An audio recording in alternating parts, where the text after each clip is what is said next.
நடிப்போடு நாக்கை வெட்டிய விவகாரத்தில் ஏலியன் பாய் என்ற ஹரிஹரனிடம் சிறையில் விசாரணை நடத்த திட்டமிடப்பட்டிருக்கிறது.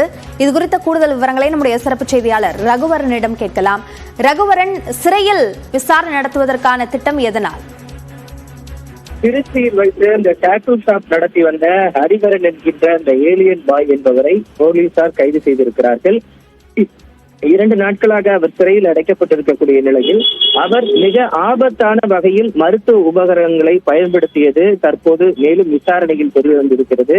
குறிப்பாக அவர் பயன்படுத்திய அந்த மயக்க மருந்துகள் எல்லாம் மருத்துவமனைகளில் மட்டுமே கிடைக்கக்கூடிய மருந்துகள். அவையெல்லாம் இவருக்கு எப்படி கிடைத்தது? நாக்கை வெட்டக்கூடிய அளவுக்கு இருக்கக்கூடிய அந்த சர்ஜரி ஆர்டிகல்ஸ் சொல்லக்கூடிய பொருட்கள் எல்லாம் இவருக்கு எப்படி கிடைத்தது? அது மட்டுமில்லாமல் அவர் அந்த அறுவை சிகிச்சை செய்யும் போது இரத்த கசிவு ஏற்படாமல் தடுப்பதற்காக மருத்துவர்கள் மட்டுமே பிரத்யேகமாக அறுவை அரங்கில் பயன்படுத்தக்கூடிய சில வழிமுறைகள் எல்லாம் அவருக்கு தெரிந்திருக்கிறது. அப்படி என்றால் இதையெல்லாம் அவருக்கு பயிற்சி கொடுத்தது யார்? இவர் எப்படி இந்த பயிற்சிகளை மேற்கொண்டார் என்பது ஒரு மிகப்பெரிய கேள்வியாக இருந்திருக்கிறது.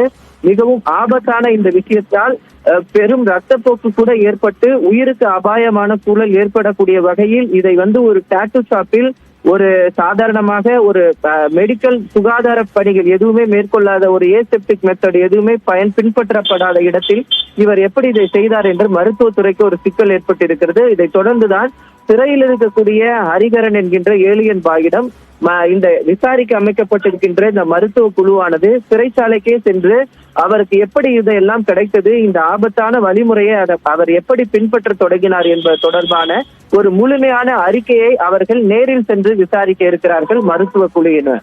அபிநயா, நாக்கை பிளந்து டாட்டூ இட்ட ஹரிஹரனிடம் விசாரணை நடத்துவதற்காக இருக்கக்கூடிய திட்டம் குறித்த கூடுதல் விவரங்களுக்கு நன்றி ரகுவரன்.